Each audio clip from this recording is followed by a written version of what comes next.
Alright, hello everyone. Welcome to the Fit Geek Show. Today we have a very special guest all the way from New York City. John Joseph, who is also an original singer of Cro-Mags and Blood Clot.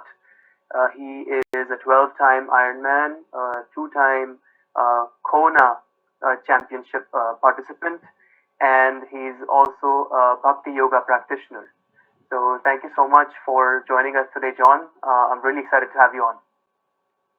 Oh, yeah, thank you. It's my pleasure to finally link up. We've been trying to make this happen for a while, but yeah, I've been busy. I just raced in Mexico, right? I was following your Instagram. Yeah, and also I was, having to finish an edit on this new book that's coming out. So amongst everything else in life, so okay, but I wanted to make time. Thanks for having me on. Yes, and speaking of that, you're also an author, and you've written 3 books so far. Number 5 1. books. Oh, 5 books. Okay. I got 2 books coming out this summer. I finished a book on health, how to do plant-based and every aspect of doing a plant-based diet, from eliminating what substances need to be eliminated to how to set up your kitchen and the whole 9 yards. And then I got a cookbook. So. Oh wow, that's nice. Personally I do eat meat, but sometimes it gets really hard for me to be vegetarian. I was a vegetarian for about 18 years of my life. Hey John, are you there? I think we lost you.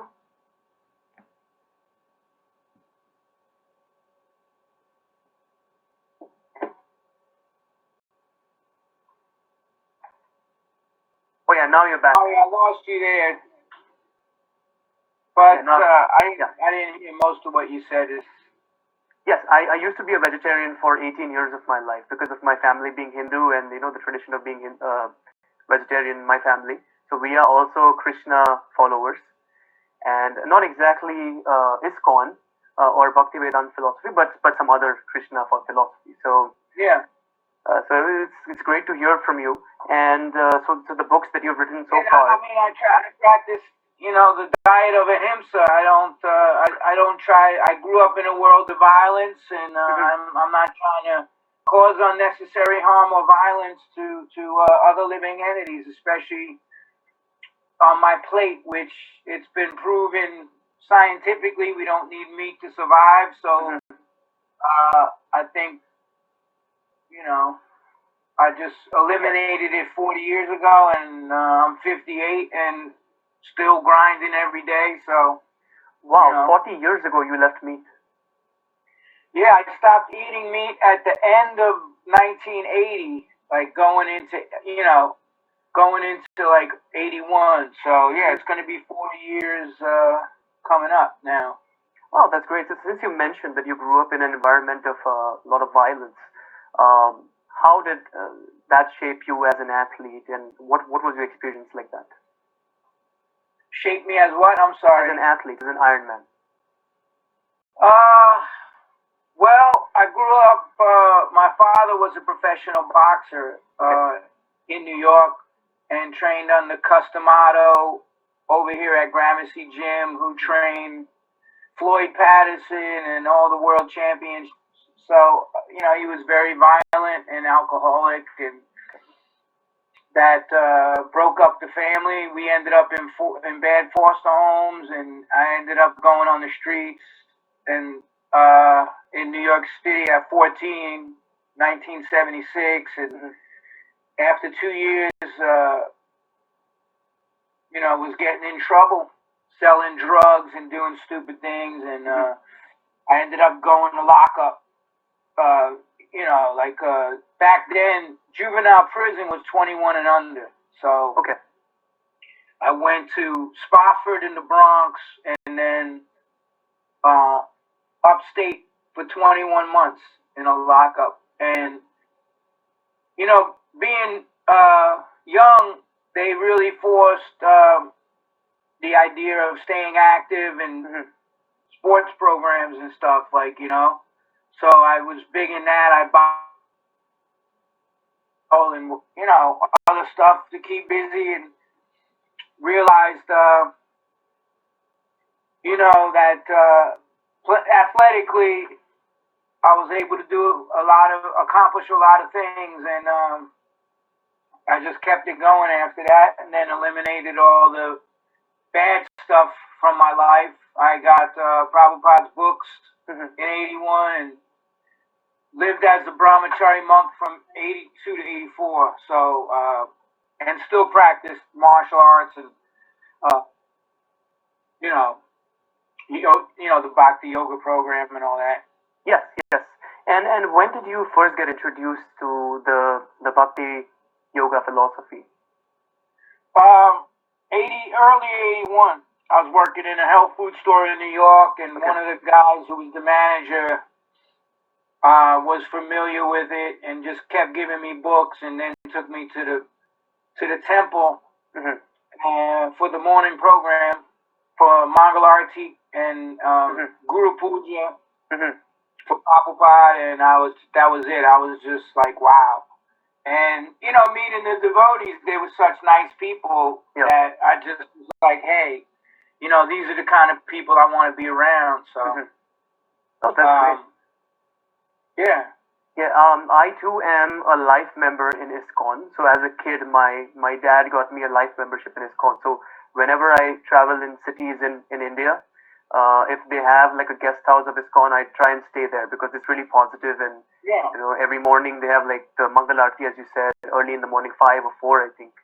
And 4:15 a.m. Yes, exactly. And we really enjoy it. So I can totally see that. And it also infuses a lot of positivity, which brings me to the next question of the positive mental attitude book that you've written. Did the Bhakti philosophy also inspire you to write that book? Oh yeah, this one, the PMA effect. Yes. Of course. I mean, you know, you learn from being a devotee. The Sanskrit term Bhakta Sangha, it means, you know, we should associate with spiritually minded people. And most of those people that I found were very positive, and the circles I traveled in the city, you know, being a musician and all of that, it tends to be, you know, a lot of negative influences around that whole kind of, you know, genre of life. You know, the whole sex, drugs, and rock and roll and all that crap nonsense. I mean, you see where it got those people. Most of them are dead or, you know, overdosing and have health issues and all that stuff. So when I came out of the temple, I injected Krishna conscious philosophy of the Vedas into the Cro-Mags. And that's how we got the album Age of Quarrel, was because that's what the Srimad Bhagavatam says. This is the Iron Age of quarrel and hypocrisy. And from studying the Vedas every day and stuff like that, I just implemented that. And part of that is, you know, well, I've been on Rich Roll's podcast, and, you know, he had a guest on recently that said, you know, mood follows action, you know, not the other way around. So you have to take action, and then your mood is changed by taking that action. So as far as, you know, PMA was concerned, having a positive mental attitude, it was all about taking those steps for that to happen by constant work.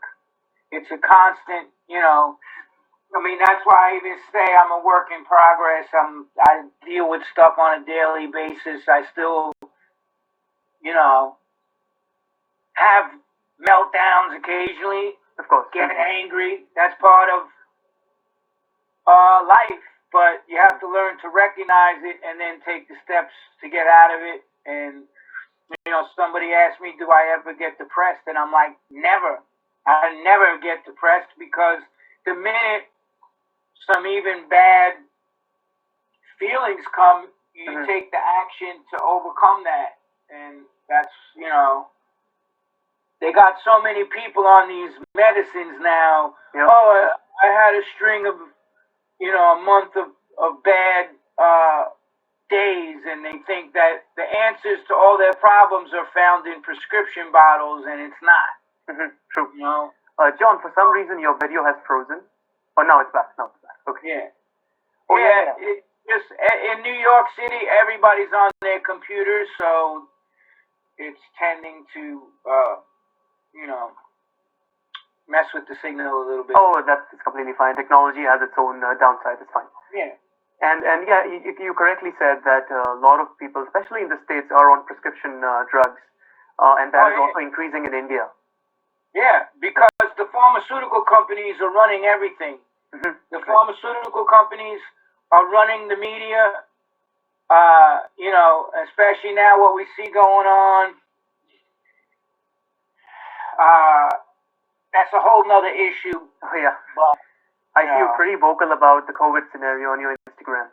Well, there's the fear mongering, and then there's these statistics, and the numbers don't lie. What's going on, And I can just tell you, dozens and dozens of people I know had relatives die of other things, and they listed it as COVID. You have to understand something. Disease is a business, right? True. And hospitals are making money off of this, left, right, and center. The pharmaceutical companies, I think something like $37 billion they're going to make off of this vaccine now. And, I won't take it. I don't need it. I don't tell people what to do. Correct. That's on them. But, I've invested 40 years into my immune system of eating right and a positive attitude. It's proven that too much stress causes disease too. It releases cortisol in the body, the stress hormone. Absolutely. So, it's like training a special forces soldier, right? Some of those guys, and I'm friends with a lot of them, they'll train for years before they ever see combat. So I've put all this work into my immune system, and now that things are happening like this is, there's going to be the next respiratory disease, which is what this is. And, I'm not going to take some drug for that. I let my immune system, I take my herbs. I'm very much into the Ayurvedic system of medicine, and, I mix that with, a lot of the food and stuff, the plant-based, organic. I avoid drinking, smoking, all of that stuff, and exercising regularly and meditating. I chant Hare Krishna every single day. If I don't, then the effects of the Kali Yuga are going to take over. Yes. That's what Prabhupada said. Prabhupada said,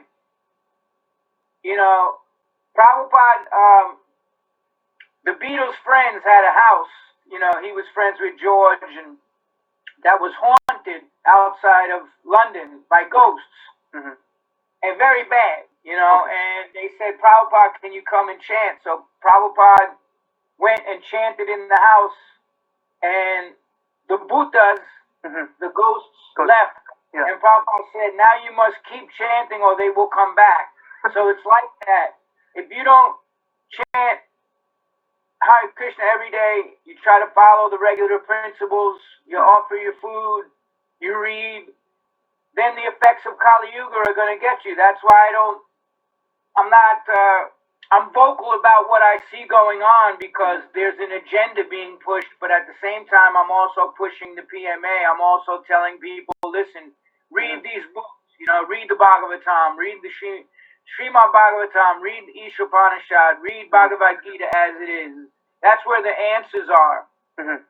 True. And that was I posted something from Prabhupada today that the real problem starts when people forget that they're the spirit soul. And that's more powerful than anything in the material world. And even the influences of the Kali Yuga.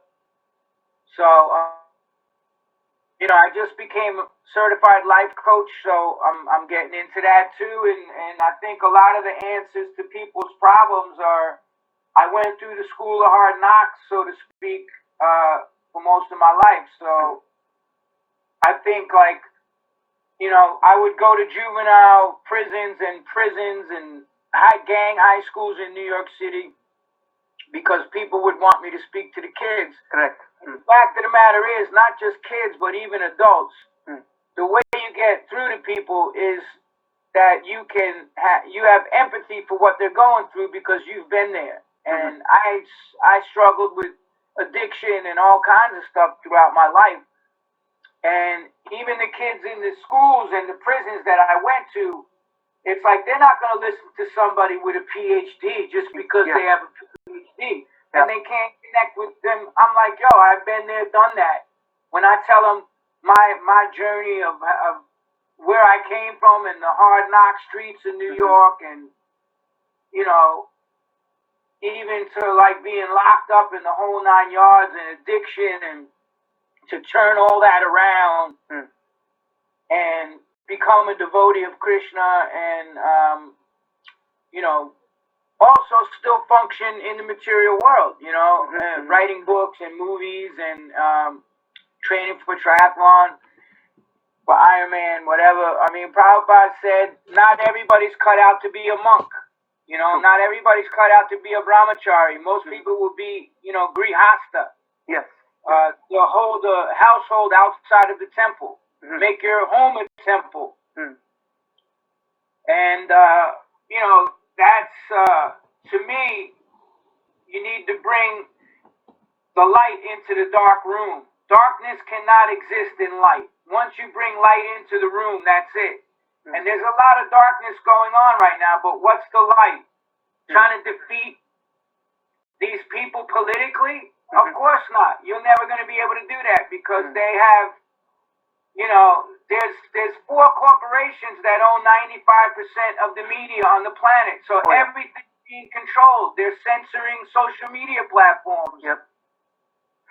So, like, to me, I'm like, who gives a shit what they got to say? Like, I don't sit there with the news cycle on. I'd rather watch, old episodes of Mayberry RFD or The King of Queens or Everybody Loves Raymond, or like comedy and laugh and, you have to take everything with a grain of salt. And if I sat there listening to what these people are projecting and, that's what I just tell people. Extract yourself from all of that. Take the focus from out there and turn it in here. And don't watch the news.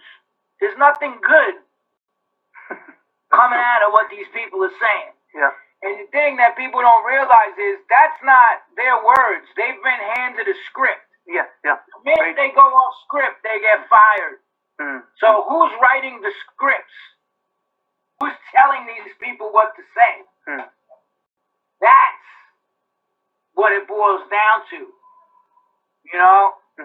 And that's why, I read Prabhupada's books.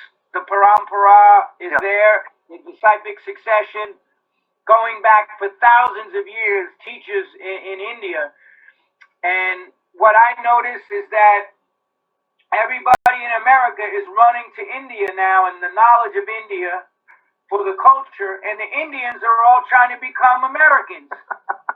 So you tell me what's and it's everything's ass backwards, and I tell people that when I meet people, like somebody just came up to me on Thanksgiving, I went out for a little while and fed the homeless plant-based meals, and this Indian gentleman came and he's like, oh my God, I follow you I just moved here 4 days ago from the West Coast, California. I follow you on Instagram and this and that, and I love what you do. And, I said, look, my only advice, don't try to become a Westerner, man, because, the Western world it's Maya, and India has the culture. And everybody knows because everything is at our disposal in America, and still we're the most medicated over-medicated, stressed out, unhappy individuals on the face of the earth. 1 in 3 Americans are obese.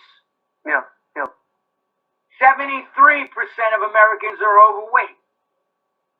73%. That's a lot, yeah. So, you know, if every single aspect, just like you say the prayer, before you honor prasadam, and it's that of all the senses, the tongue is the most difficult and voracious to control. True. So if the tongue wants to talk nonsense, the tongue wants to eat nonsense. You know, Krishna says in the Bhagavad Gita what he'll accept: a leaf, flower, fruit, or water. He doesn't say, offer me, you know, chicken menstrual cycles or dead chickens or hamburgers or fish. So that's my message to people. Anyone in India, you have the culture, and don't lose sight of that culture. You have the ancient, you know, the Vedas are, it means knowledge. That's the highest knowledge on the planet, you know? That's very true. And I'd like to add to what you said.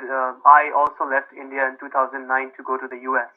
I lived 4 years in Missouri and 2 years in Ohio, and then I came back to India in 2016. So the reason, I mean, at that time, I was completely blinded by, you know, the Maya that you said, which is more money and, you know, jobs and further education and stuff like that. And then after I returned, then I sort of realized that, you know, okay, America is nice, but even India has its own cultural heritage, and we shouldn't forget it. Well, Prabhupada said that being attracted to that is like being attracted by the jewels on the head of a serpent. You lure it in, and then the bite comes, and it's death. So people come from India, and then they come here, and then they want to eat meat and take intoxication and do all this nonsense. And then Americans are like giving all that up and being like, look, we had all that. We're miserable sons of bitches. Maybe there's another way, man, you know? And then they turn to the ancient culture. And then, unfortunately, what you have is sahajas. You have these cheater gurus that are out here cheating people. Yeah. So how do we know who the real acharya is? What does acharya mean? One who lives by example. Correct. So if you watch the movie Your Ever Well-Wisher on YouTube about Prabhupada, you can see Chaitanya Mahaprabhu 500 years ago predicted the advent of Prabhupada, that he would spread the chanting of Hare Krishna all over the world. He had no bank account. He had no no material possessions. He lived very humbly. He served others his entire life. He traveled the globe, I think, 7 times, and he's in the Guinness World Book of Records for translating more of the Vedic literature than anyone. So Prabhupada was no ordinary living entity, and now you get all these people with these yoga societies and this and that, and, you know, they're doing all kinds of nonsense, and, you know, Prabhupada said that's not yoga, that's gymnastics. So if you don't practice the real teachings of yoga as laid out in the Bhagavad Gita, it tells you what is real yoga, and it breaks down the different yoga systems. So you can't just make up the rules as you go along, and that's been the problem with a lot of organizations, and even ISKCON. They changed a lot of what Prabhupada set up. So I try to stay to the original teachers. I want to know what Prabhupada said. And if I want to know what Prabhupada said, all I got to do is look in the books. That's it. Or watch lectures that Prabhupada gave on YouTube, or, you know, I mean, I just take it for myself, like what I've been through in my life. I escaped death I don't know how many times, and the happiest times in my life are when I'm chanting Hare Krishna and around devotees and people with the PMA, with the positive mental attitude. We got a name for those other people. We call them crumb bums. They're always like miserable and, you know. Yeah. And yeah, I mean, that's so true. You said different forms of yoga are being developed without authenticity diversity. I'm completely for that, because not just the West, even here that's starting. In the West, at least in the US, I saw there's something called beer yoga that started. People drink beer and do yoga together. Yeah, and beer yoga. Yeah, that's the Irish. They started that one. And then there's like goat yoga, where like you do yoga with like goats in your hand on a farm. Yeah. Yeah, there's dog yoga. They got yoga. They got a yoga for everything. You know, but that's nonsense. You know, coming from somebody, like when I lived in the ashram, I went to bed at 8 o'clock every night. I got up at 2. I chanted 16 rounds of Hare Krishna before Mangalarti. I studied. I went out. I gave out books. I went out in Dodi on the streets of New York, and I lived it. So do you recognize yourself as a Hindu, or do you only recognize yourself as an ISKCON devotee? This is Prabhupada said we're not Hindus. We follow the Varnashram Dharma, and we're devotees of Krishna. That's it, you know. Okay. Like Prabhupada said, the dog has a collar to remind the dog who the master is. That's why I wear Tulsi beads. This is my reminder that first of all, I'm a dog. Second of all, who's my master is Krishna and Prabhupada.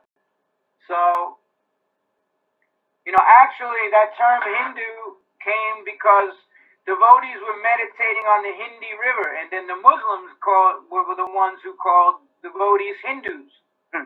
But if you look back to the ancient Vedic civilization and you read Bhagavatam, which is tens and thousands, I mean, Bhagavatam goes back to the Treta Yuga, the Satya Yuga, the Dwapara Yuga. You don't see any mention of the word Hindu. So this is something that's come around in the last, say whatever, couple thousand years, but it was only after the invasion of India. Krishna was present on the Earth planet 5,000 years ago. He spoke Bhagavad Gita in Kurukshetra, and you will not find any mention of the word Hindu in any of the shlokas of Bhagavad Gita. But you will find Varnashram Dharma and Vaishnav, the Vaishnavism, and Krishna says, Tesham Satati Yuktanam Bhajapam Priti Purvakam Dadami Buddhi Yogam Tam Yena Mamu Payante Te, that those who worship me with love and devotion, I give them the intelligence by which they can come to me. So everybody's trying to make the material world, the prison house, a nice place. The material world is never going to be a nice place. It's not going to happen. We don't belong here. And Prabhupada said you have to treat it like a bathroom. You do your business and get out. You don't sit around hankering and hanging curtains in the toilet stall and put a TV. I guess some people do these days. Because of what they're eating, they can't go to the bathroom for 2 hours. But there was a lot of Prabhupada's wisdom in the PMA effect. Okay. So, and just, there's also, life stories and lessons from other people. Everybody could be a teacher. Even the homeless person on the street can drop wisdom on you. And to me, Prabhupada said, it's better to be an honest street sweeper than a charlatan spiritualist. True. And it's like, not just in that culture, you're seeing a lot of hypocrisy, because that's what Kali Yuga is, the iron age of quarrel and hypocrisy. You're also seeing it with the politicians. They're telling everybody in New York and all around the United States, this is what you have to do, but they don't do it. So, nobody knows what is and what is not to be done. So how do we find out what is and what isn't to be done? Guru, Sadhu, and Sastra. the Guru's teaching, the Sadhu is the wise man, the Shastra is the Vedas. So, if I have an issue, all I gotta do is pull up my original version of the Bhagavad Gita. This is the pocket version. You can't even get these anymore. And I just say, okay, well, what does Krishna say about that? You know? And what does Prabhupada say in the purport? Everything is explained. So there's no need for mental speculation, you know? It's amazing that you know so much more about the Krishna culture than a lot of Indians. And I'd like to add to this conversation that I came across your profile first when I was on Joe Rogan's page on Instagram. And you were the one who was explaining about Ganesha to all the commenters. Yeah. And that's because, you know, there's a lot of... Prabhupada said what the Indian people do is like khichdi. A little of this, a little of that, sprinkled with a little of this. That's what Prabhupada gave is the real teachings. You know, what did Lord Shiva say? Lord Shiva said worship of the demigods is for the less intelligent. The highest worship is worship of Vishnu. Even higher than that is the worship of Krishna, the all-attractive person. So if I have a plant in my house, I don't water the leaves and the branches, I water the roots of the... so when you worship Krishna, all the demigods are satisfied. Indra, every Brahma, Shiva, Ganesh, every demigod is pleased. And to give the analogy, if somebody offers me $1,000 or $1 million, what am I going to take? I'm going to take the $1 million because the $1,000 is already included in the $1 million. Yeah. So, you know, Prabhupada told us, get the farm communities together, become self-sufficient, all of this stuff. He said, in the future, the cities will be empty. People will flee from the cities. And, you know, there was so much good wisdom to be had from what Prabhupada said. And not just, you know, offering lip service, but actually applying it to your life. That's the difference. You get a lot of people talking and putting on a big show and, you know, do they take action? You know, that's the question. Yep. So, you know, the only reason that I tend to be more versed in things of the Vedic culture and the scripture is because I follow Prabhupada. And Prabhupada gave the purest form of that. And his spiritual master, Bhakti Siddhanta Saraswati, they called him the Nrsimha Guru in India, the lion guru, because he called out all the cheaters. Every day in India, there's a new person calling themselves God. Oh yeah. And scamming people, and it's a big hustle. You know, spirituality is a big hustle too, just like anything else.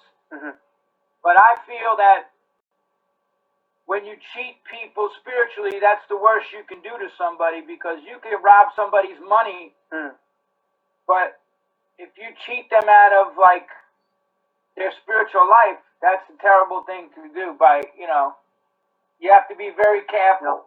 True.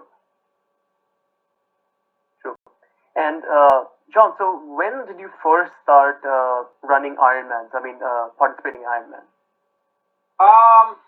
Well, I did my first one at 50 years old in 2012. Okay.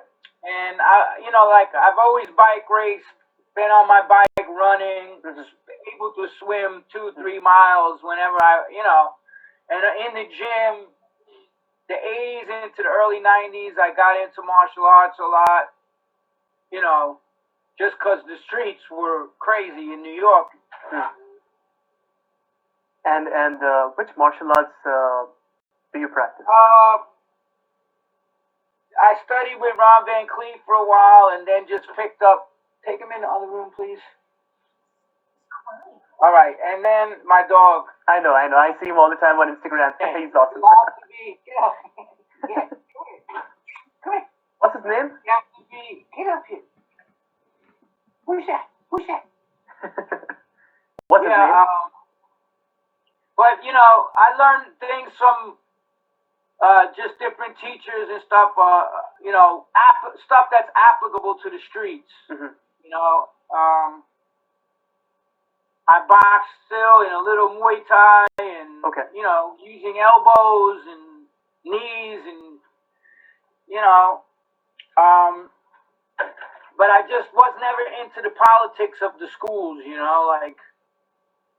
so I Gotcha. Okay. And then when I got into, Iron Man, I just found all right, I've been fighting my whole damn life. I don't need to go to a school to learn how to fight. I'm trying to be a peaceful person. Mm-hmm. I already know how to fight, so let me fight Maya. Let me fight ignorance. Let me fight, this other stuff. And, but yeah, I started, my first triathlon was an Ironman right out of the box. So I never even did a sprint triathlon. I just went right from August 11th, 2012, the New York City Ironman was my first one, and I just kept going after that. So I'm aware that the Ironman is a really tough and grueling race. It also depends from person to person according to their training, but I'm sure there comes a point when the body does not want to go forward, but the mind is the only thing that you have left.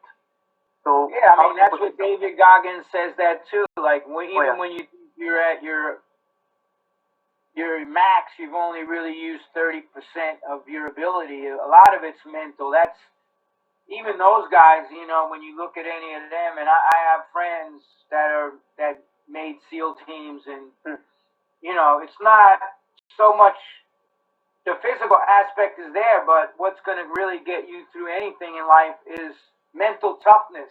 Mm-hmm. That's what because the body's going to be hurting. Yeah. Just like in Iron Man, if you can't push through that. I just got sick from drinking the water in Mexico in the last race I just did. Okay. I was throwing up and everything the whole after the swim, and then the first loop of the bike, first 34 miles. The swim I did a 109, which is pretty good. The water was choppy, and then I think I did an hour and 15 minutes on the first loop, which was 34 miles, and then the wheels just fell off. I'm very sick, but the mind is what I just kept chanting, and the mind is what got me to finish. The body had given out. I lost all my electrolytes, it was bad, but, I wasn't going to quit. And you don't quit. Okay. You don't quit in this business. Yeah. No. And according to you, what is good advice for any athlete who wants to build mental toughness and the never die attitude?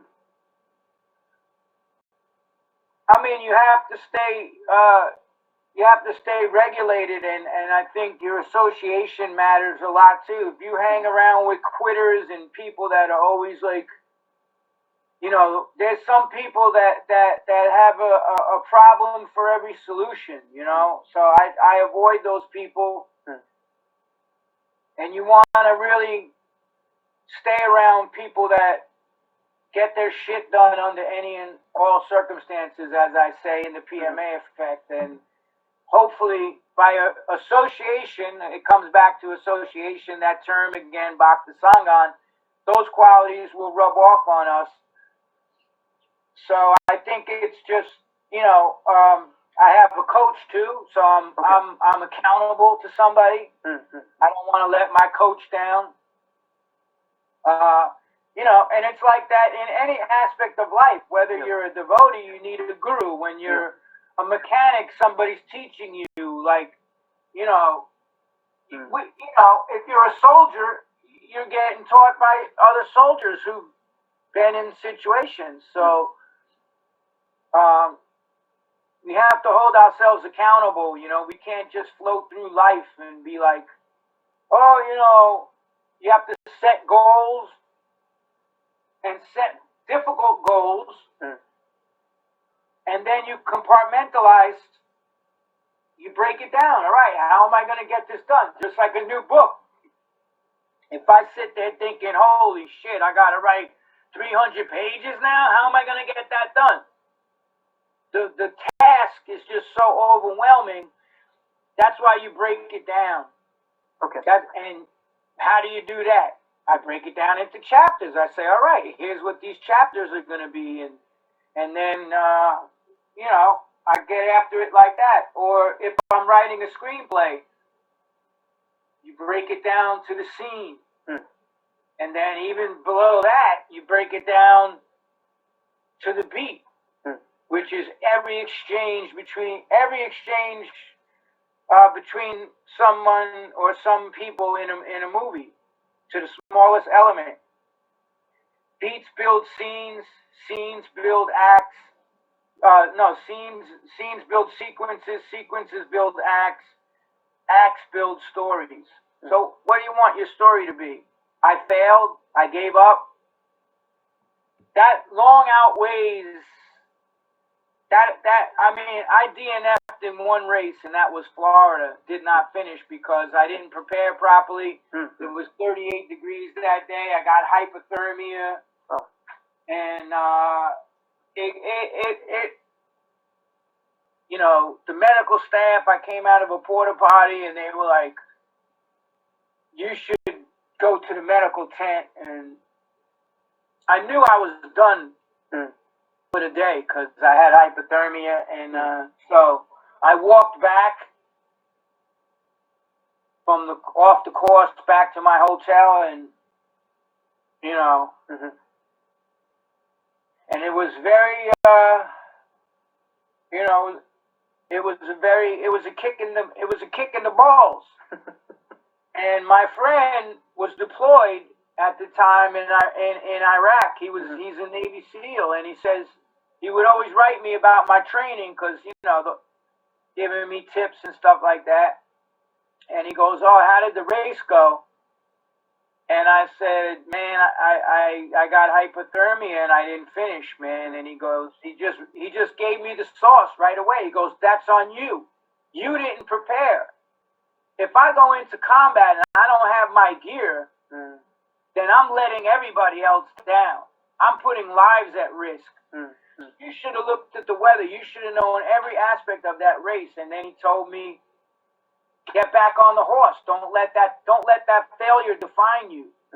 Now here's a guy that got sipe when he went to Buds to train, and it's swimmers. It's a disease where your body absorbs so much water that you can die. And his head swelled up like a medicine ball, and he almost died. And he went right back to training, and he went right back and went to the next Buds class, went right back to Hell Week. So when somebody like that is telling you what you need to do, then you listen. So he said, you know, you got to get the next race going. Get your mind right back on the next goal. Don't sit there, you know, meditating on the failure, because that's going to crush you. And then I got home and they offered that this race didn't sell out, and it was in 2 weeks. So I just hit the button to sign up, and I went and did my fastest race I've ever done for Ironman down in Mexico. So, you know, that advice is there. Failure is part of the whole process of learning. Anybody who's expecting success right out of the box is delusional. They're deluding themselves, because that's not how it works. You know, by failure we learn from our mistakes. We're improving. We have something to build upon. You know. Well, so, and I have a chapter. in the PMA effect, I have a chapter that says we must fail to succeed. That's part of it. That's part of life. There's going to be so many failures. We're going to get knocked on our ass so many times. I thought I had everything figured out. I lived as a monk, and then some things went down in my life in '87. My band member robbed me, robbed the band, and I spun out, and I ended up from '88 to '90 being addicted to drugs and alcohol very badly. So, you know, there's, you know, giving up is something I don't do, you know. Well, that's awesome advice. There's a difference between slipping up and giving up. Everybody slips up. Correct. You know, some of the best fighters in the world didn't become the best fighters in the world till they got that first loss. And then you see where people are really at. Anybody could wear a mask and put on a big show that they got their life together. But my writing teacher said, let's put some pressure on that person and see where they're really at. Because the only true revelation of character is under pressure. That's what, you know, that's what really defines what a person truly is. True. Anybody could act, and I've seen it. I've seen people, Om Shanti Haribo, and then like the pressure comes on and they're like, fuck you, mother. You know, it's like, you know. For that, and like I said, I still have my moments of raging and wanting to fuck people up, but I got to pull back on that because that's not the answer to things, and it gets you in a world of shit. True. Luckily, I got a girlfriend who always reminds me of that. Being an asshole. Awesome. You don't surround yourself by enablers, man. You surround yourself by people that call you on your bullshit. True. Also, John, so how has